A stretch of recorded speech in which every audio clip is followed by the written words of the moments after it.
आप सभी भाई-बहनों का आध्यात्मिक ज्ञानात्मक चैनल की ब्रह्म मुहूर्त ज्ञान उपदेश कक्षा में एक बार फिर स्वागत है। आज की चर्चा का विषय आपके हमारे जीवन की एक सच्चाई को लेकर करने जा रहे हैं, क्योंकि प्रत्येक मनुष्य सुख चाहता है, ऐसा शास्त्र भी स्वीकार करते हैं और सुख चाहना आपका हमारा एक स्वभाव है। यह सुख का अभिप्राय परम सुख से है और परम सुख को ही आनंद कहा गया है। और आनंद इस माया का गुण ही नहीं, आनंद परमात्मा का एक दिव्य गुण है। और ये जो चाहत रखने वाली बात है, ये तो वो आत्मा की है। आत्मा चेतन तत्व है। आत्मा सदा ही परम सुख की तलाश करती है। परम सुख का दूसरा नाम आनंद है और आनंद परमात्मा का एक दिव्य गुण है। परमात्मा को इसीलिए सच्चिदानंद कहा गया। जबकि जीवन की एक सच्चाई है कि मनुष्य को संसारी जितने भी सुख हैं, भले ही अल्पकालिक क्षणिक सुख दे भी दे, लेकिन दीर्घकाल में वही भोगे गए सुख ही दुख का कारण बनते हैं। ये एक जीवन की सच्चाई है। इन सभी बातों पर यथार्थ ज्ञान लिए बिना मनुष्य को ये बात समझ नहीं आती। देखिए, आप यदि अपने जीवन में झांक कर देखें, तो जीवन में जब-जब दुख आते हैं, दुख आपको कुछ ना कुछ ऐसा अनुभव देते हैं, वो एक जगाने का काम करते हैं। आपके जीवन में जो-जो बुराई या जो-जो आपने कोई कानून का उल्लंघन किया था या शास्त्र विरुद्ध कोई पाप कर्म किया था, अन्यथा देखिए दुःख आने का, देखिए जब आप कानून का उल्लंघन करते हो तभी आपका कोई चालान करता है, कोई दंड मिलता है। अक्सर हम लाल बत्ती पर भागने वाली स्थिति को एक यातायात नियम का उल्लंघन से जोड़ते हुए बार-बार समझाते हैं। कानून का पालन करो, यातायात नियमों का पालन करो, लाल बत्ती होने पे रुको, अपने कर्तव्यों का पालन करो, दूसरों के अधिकारों की रक्षा करो। ये तो बहुत ही एक साधारण सी स्थिति है। इसमें कोई लंबा-चौड़ा समय नहीं लगता। मात्र 2-3 मिनट की लाल बत्ती है, कहीं-कहीं तो इससे भी कम होती।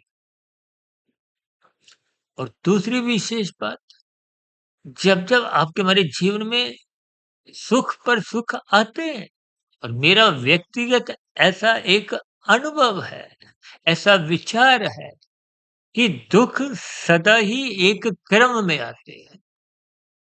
ऐसा नहीं कि एक दुःख कहीं से आया, दूसरा कहीं से आया, तीसरा कहीं से आया। इनके दार्शनिक भाव यही है कि दुःख भले ही एक से अधिक आपके जीवन में भी हो, लेकिन पीड़ा किसी एक दुःख की ही होती है। आपको देखिए, यदि कोई छोटी-मोटी कोई एक दर्द हो रही हो, जब कोई बड़ी दर्द किसी शरीर के हिस्से में होती है, तो आप छोटी दर्द को भूल जाते हैं। इसका अभिप्राय क्या है? कि दुःख सदा एक ही आपको में दुखी करता है। या यूँ को दार्शनिक भाव से कि दुःख एक क्रमबद्ध पंक्ति में ही आते हैं, जबकि सुख, देखिए जब-जब आपके हमारे जीवन में सुख आते हैं, एक सुख कहीं से आया, दूसरा कहीं से, तीसरा, चौथा, मनुष्य उन सुखों की कभी एक सुख भोगता है, कभी दूसरा, कभी तीसरा, कभी चौथा, कभी पाँचवाँ। आपके हमारे जीवन में देखिए तकनीकी रूप से 5 ही सुख हैं, क्योंकि भोगने वाली ज्ञानेंद्रियाँ 5 ही हैं। आँख, नाक, जिह्वा, त्वचा और कान।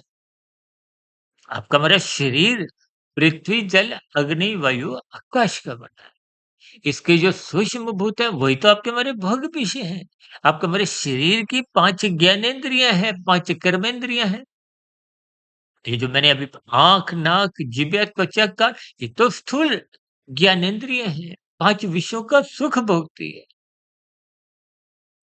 ये सभी स्थितियाँ आपके जीवन में निरंतर बनी रहती है।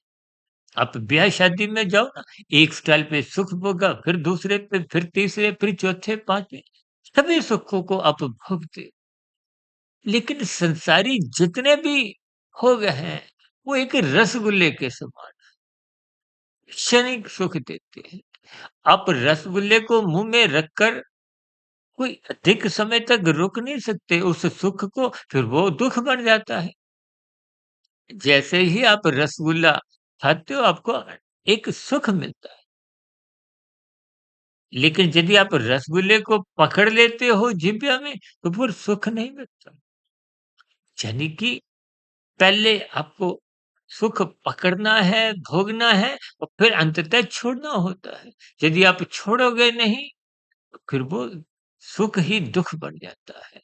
आप पहला रसगुल्ला खाओ, आपको सुख मिलता है, दूसरा उतना सुख नहीं देता, तीसरा और भी कम, चौथा और कम।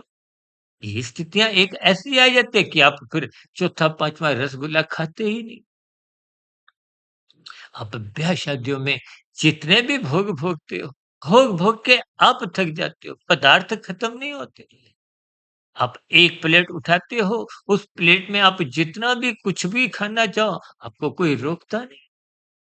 देखिए, कुछ समय पहले हो सकता है 15, 20, 25 दिन पहले, महीना पहले, हमने एक ऐसे ही ब्रह्मांड पर चर्चा रखी थी और ब्रह्मांड के साथ ही बैंकेट हॉल के और बफे सिस्टम पर एक जो प्रणाली आजकल चल रही है कि आप एक बार निश्चित राशि देकर आप जितना मर्ज़ी खाओ। लेकिन खाने की एक सीमा है, यही तो रेस्टोरेंट वाले एक आर्थिक स्तर पर आकलन करते हैं। बैंकेट हॉल वाले भी देखिए एक पर प्लेट के पैसे लेने के बाद उस पर कुछ चिंता नहीं करते। यानी कि उनका एक आकलन है और उस स्थिति को हमारे ब्रह्मांड से जोड़ा था। आप खाली हाथ आते हो, खाली हाथ ही जाते हो। चाहे कोई प्रधानमंत्री रहा हो, राष्ट्रपति रहा हो, तो बड़े से बड़ा उद्योगपति रहा हो, जिसकी प्रतिदिन की आय 100 करोड़ हो, 1000 करोड़ भी हो। कोई फ़िल्मी जगत का सुपरस्टार रहा हो, खेल जगत का नामी-गिनामी खिलाड़ी रहा हो। ये सब आपके हमारे जीवन के अनुभव बार-बार बताते हैं कि खाली हाथ आए थे, खाली हाथ ही जाएँगे। लेकिन मनुष्य इन पंक्तियों को औपचारिक स्तर पर बस बोलता है, सुनता है, लिखता है और पढ़ता है। इनको अपने व्यवहार में, अपने जीवन में, अपनी दिनचर्या में इन पर आचरण में नहीं लाता। स्वयं सिकंदर ने भी इस बात को स्वीकार किया था, जिसने आधे से अधिक पृथ्वी पर जितने देश हैं, उन पर विजय हासिल कर दी थी। लेकिन मृत्यु के अंतिम क्षणों पर उसको महसूस हुआ, बोध हुआ। तभी उन्होंने अपने अनुयायियों को कहा कि मेरे हाथ खाली दिखा। देखिए ये स्थितियाँ बहुत ही साधारण दिखते हुए पर हम समझते नहीं। इसलिए मिले हुए जीवन के अर्थ को समझिए। सुख जितने भी हैं, वो आपको में अचेत करते हैं, सुलाते हैं। किसके प्रति? परमात्मा के प्रति, गुरु के प्रति, शास्त्रों के प्रति, ब्रह्म मुहूर्त के प्रति, सत्संग के प्रति, यानी कि सत्व गुण के प्रति। जब धन अधिक आता है, तो उस धन को या तो आप गिन-गिन कर कुछ ना कुछ योजनाएँ बनाते हो, फिर उसको सँभालने की स्थितियाँ। देखिए युवावस्था में आप और हम धन कमाने में ही अपना जीवन बिता देते हैं। धन कमाते-कमाते आपका हमारा जीवन बीतता जाता है।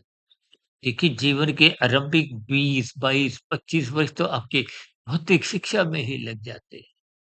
फिर नौकरी, व्यवसाय करते-करते, जमाते-जमाते यानी कि धन देखिए आरंभ तो लाभ से ही होता है। लाभ एक सात्विक स्थिति है। शास्त्र भी इस पर अनुमति देते हैं। लेकिन लोभ वृत्ति मन में जगती है। लोभ क्या है? और अधिक मिले और अधिक मिले। आज लोभ राशि स्थिति है और लोभ पर जब संग्रह वृत्ति की नजरें गड़ जाती हैं, मनुष्य लाखों पे नहीं रुकता। अक्सर मैं अपनी चर्चाओं में क्या कहता हूँ कि मनुष्य 2 के 4, 4 के 40, 4,000, 4 लाख, 4 करोड़, अरब, खरब रुकता ही नहीं। और वृद्धावस्था आपका हमारा इस कमाए गए धन को संभालने में ही बीत जाता है। जबकि वृद्धावस्था तो स्वयं शास्त्र समझाते हैं कि आपका सतोगुण जगने की स्थितियाँ बनती हैं। मनुष्य उस जगने वाली स्थितियों को जगाता नहीं है और राजसी स्थितियों को निरंतर जगाता है, संभालता है। तभी तो लाखों, करोड़ों, अरबों का आप और हम बार-बार निवेश पर निवेश करते हैं, जबकि आपकी हमारी आयु घटती जा रही है। साधना करने का जो एक अवसर परमात्मा ने दिया, वो निरंतर आपके हमारे हाथ से निकलता जा रहा है। जैसे आप रेत मुट्ठी में दबाओ, एक कण निकला, 2 धीरे-धीरे मुट्ठी खाली हो जाती है। ये जीवन की साँसों का भी कुछ ऐसे ही प्रतिक्रिया है, जी निरंतर घटती जा रही है। आज मनुष्य देखिए जन्मदिन मनाता हुआ, शादी की सालगिरह मनाता हुआ, थकता नहीं है। आज 24/7 विषय भोगों की असक्ति की बेड़ियां निरंतर आपको हमें कमजोर करती जा रही है। किसके प्रति? सत्संग के प्रति। लेकिन जब आप अधिक भोजन खाते हो, मौज मस्ती की स्थितियों में रहते हो, मनोरंजन की स्थितियों में रहते हो, ये खेल तमाशे, ये टीवी पे जो धारावाहिक आपको अलग-अलग विशेष प्रकार के राशि सपने दिखाते हैं, आप देखते हो ना, धारावाहिक के नीचे तो लिखा होता है, ये काल्पनिक स्थितियाँ हैं। काल्पनिक स्थितियाँ हैं, इनका यथार्थ जीवन से कोई मेल नहीं है। सजे-संवरे लोग होते हैं, आलीशान मकान होते हैं, वो देखिए कहानी के अनुसार लिख दिए जाते हैं और मनुष्य बुद्धिमान होते हुए भी अपनी बुद्धि को उस स्थिति विशेष में ज्ञान पूर्वक, तर्क पूर्वक न लगाते हुए उन सपनों की दुनिया में ही खो जाता है, जिसके फलस्वरूप मनुष्य अपने कर्तव्यों का पालन नहीं करता, अपनी जिम्मेदारियों से मुंह फेर लेता है, धर्म के प्रति जो जागने की स्थितियां हैं उन पर जागता नहीं, क्योंकि जितने भी परमात्मा स्थितियां हैं ये सब राजसी होती है। परमात्मा में भले ही मनुष्य सत्वगुण की निंदा नहीं करता, लेकिन प्रशंसा भी नहीं करता। परमात्मा स्थिति में वो रजोगुण की प्रशंसा करता है। सत्वगुण के प्रति, सत्संग के प्रति, गुरु के प्रति, ब्रह्म मुहूर्त के प्रति उपेक्षा करने लगता है। बेमन से कहीं पर सत्संग करते हुए ऐसे राशि मनुष्य दिखाई देते हैं।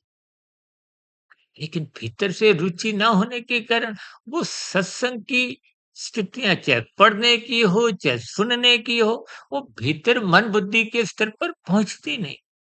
केवल शाब्दिक स्तर पर कुछ-कुछ स्थितियाँ बनती हैं। देखिए बीच-बीच में कभी कोई मच्छरों की स्थितियाँ होती हैं। इस समय लगभग देखिए ब्रह्म मुहूर्त से भी अभी पूर्व का समय चल रहा है। अक्सर मैं अपनी चर्चाओं में बार-बार कहता रहता हूँ कि पिछले लगभग 30 वर्षों से 1 डेढ़ 2 बजे उठने की एक स्वभाव संस्कार बन जाने के कारण ही इन सभी शास्त्रीय बातों को सूक्ष्म स्तर पर मैं जितने स्तर पर समझ पाता हूँ, उसको ही समझाने की मैं एक सरल शब्दों में कुछ टूटे-फूटे ज्ञान के अनुसार प्रयास करता हूँ। पर आप चिंतन करते रहिए। इसलिए हम बार-बार कहते हैं ब्रह्म मुहूर्त में उठो। वो सतोगुण की शुद्धतम स्थिति है। सतोगुण को जितना अधिक एक बार हमने वीडियो बनाई थी, गुरु को, परमात्मा को ब्रह्म मुहूर्त में ही लूटा जा सकता है। दिन में तो देखिए आप और हम राजसी स्थितियों में संसार को लूटने के विभिन्न योजनाएँ बनाते हैं और यदि वो गैर कानूनी होती है, तो कानून की पकड़ में आपको भी सज़ा होती है। शास्त्र विरुद्ध होती है, तो प्रकृति के कर्मफल सिद्धांत आपका एक विभिन्न प्रकार से एक पाप कर्मों के अंतर्गत कर्मफल सिद्धांत के अंतर्गत आपको भी पीड़ा देती है। इन स्थितियों को आप और हम तर्कपूर्वक, ज्ञानपूर्वक जब समझते नहीं हैं, तभी तो अब जिन पदार्थों को आपने खाना भी नहीं है, मात्र इकट्ठे करते जाना है। तब तो एक बार हमने वीडियो बनाई थी, युवावस्था में धन कमाने में और वृद्धावस्था धन सँभालने में ही बीतती जाती है। इन सभी स्थितियों पर आप चिंतन करें। देखिए, कुंती ने भी स्वयं भगवान श्री कृष्ण जी के कहने पे ऐसा वरदान माँगा कि मुझे सुख नहीं, दुःख दीजिए। क्योंकि दुखों में परमात्मा की स्मृति बनी रहती है, दुःख जगाते हैं, परमात्मा की कृपा। देखिए, महाभारत धारावाहिक में आपने देखा ना, जब-जब पांडवों पे, कुंती पे दुःख आए, उनके परिवार के साथ भगवान श्री कृष्ण जी एक साया बनकर उनके साथ-साथ चले। जैसे ही राजबाज के एक सुख रूपी स्थितियाँ आई, तो लगभग वो हट गए। देखिए, ये स्थितियाँ कुछ संकेत देती हैं। मात्र शब्दों को मत पकड़िए, शब्दों पर मत उलझिए। ये शब्द तो भौतिक स्थितियाँ हैं। इसलिए हम बार-बार कहते हैं शाब्दिक ज्ञान 1% वो भी यदि आप श्रद्धापूर्वक सुनते हो। मन बुद्धि पर उस पर चिंतन करो, उनके अर्थ समझिए। अर्थ समझते-समझते वो शोध की स्थितियाँ हैं। मन बुद्धि के स्तर पर वो 10% की सफलता है। और जब वो शोध करते-करते उनके भावार्थ समझ में आ जाते हैं, तो कारण शरीर में शुभ संस्कार बन जाते हैं। वो शुभ संस्कार ही पहले के बुरे संस्कार जो आपको परमात्मा से विमुख किए हुए थे, संसार के सम्मुख किए हुए थे, उनको उन बुरे संस्कारों को कमज़ोर करते हैं, दग्ध बीज करते हैं। जब बुरा संस्कार जल जाता है, तो ज्ञान रूपी आत्मा का प्रकाश जो बाधित था, वो अपनी मूल स्थिति में आ जाता है। आत्मा परमात्मा का तो पहले से ही सजाते हैं संबंध है। इन सभी स्थितियों को हम बार-बार समझाते आए। लगभग पिछले 6.5 वर्षों से हमने जो 3900 के आसपास वीडियो प्रसारित किए, उन प्रसारित हो चुकी वीडियो को आप आरंभ से अंत तक सुनिए। जहाँ-जहाँ कुछ बात आपको समझ नहीं आए, आप प्रश्नोत्तर ज्ञान कक्षा में अपने प्रश्न रखिए। कोई आपके मन में सुझाव हो तो आप अपना सुझाव रखिए, लेकिन परमात्मा से जुड़िए। आप हमारे किसी चैनल को सब्सक्राइब करो तो अच्छी बात, नहीं करो तो कोई बुरी बात नहीं। लेकिन परमात्मा को यदि आप सब्सक्राइब नहीं करते, केवल चैनल को ही सब्सक्राइब करते हो, तो आपके हमारे जीवन में आध्यात्मिक उन्नति के दरवाजे कभी खुलते नहीं। परमात्मा को सब्सक्राइब करना है। चैनल को भले ही सब्सक्राइब मत करो। देखिए, ज्ञान कहीं से भी लो। ऐसा नहीं कि केवल आपने हमारे जो अलग-अलग चैनल हैं, उनसे ही जुड़ना है। ज्ञान कहीं से भी, लेकिन गुरु से जुड़िए। ब्रह्म मुहूर्त में उठिए, शास्त्रों का स्वाध्याय करते रहिए, ताकि परमात्मा की निकटता आपको हमें इसी जीवन में एक साधना के रूप में, एक कर्म योग, ज्ञान योग, भक्ति योग की स्थितियाँ बनी। इस दिशा की ओर आप जितना चल देते हैं, जितनी कमाई कर लेते हैं, वही तो मोक्ष की दिशा की ओर आपकी हमारी एक कमाई है।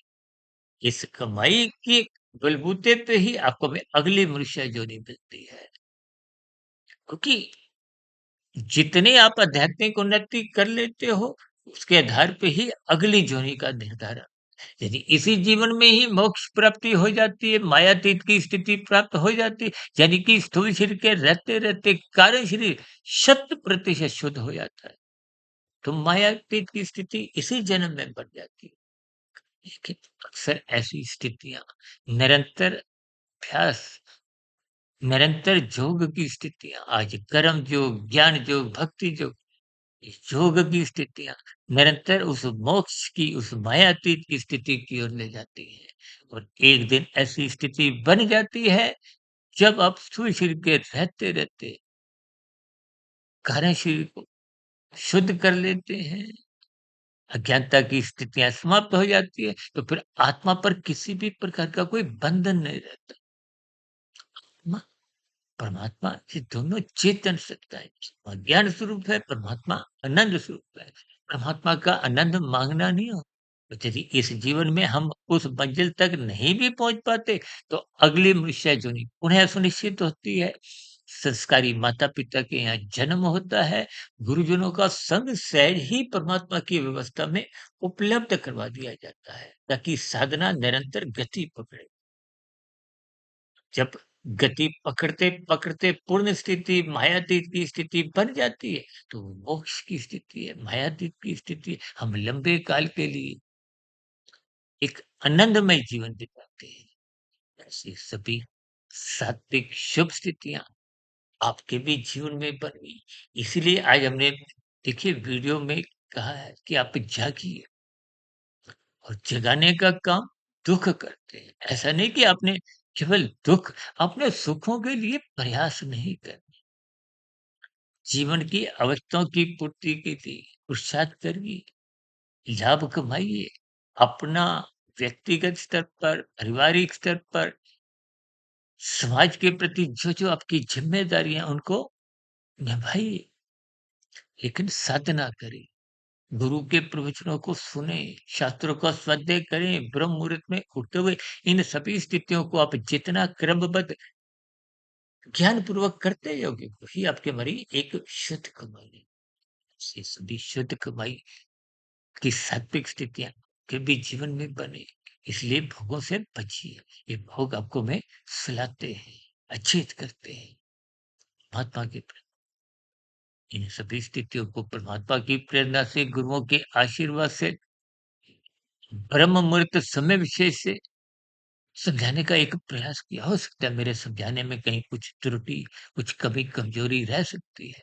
उसके लिए मैं क्षमा चाहता हूँ। मेरी कही गई बात कोई आपको बुरी लगी हो, उसके लिए भी मैं क्षमा चाहता हूँ। इन सभी स्थितियों पर आप तर्कपूर्वक चिंतन करें, यथासंभव अपनी आध्यात्मिक उन्नति के दरवाजे खोलें। इन्हीं शुभकामनाओं के साथ चर्चा विशेष का यहीं विराम देते हैं। दिन में आध्यात्मिक ऑक्सीजन, कुछ शॉर्ट्स की वीडियो, शाम को सर्व कल्याण वृक्ष की प्रश्नोत्तर ज्ञान कक्षा और कल सुबह पुनः एक नए विषय को लेते हुए ब्रह्म मुहूर्त ज्ञान उपदेश कक्षा में फिर मुलाकात करेंगे। तब तक आप अपने आध्यात्मिक मित्र सुधीर भाटिया को इजाजत दें। वीडियो विशेष को सुनने के लिए आप सभी भाई बहनों का बहुत बहुत धन्यवाद।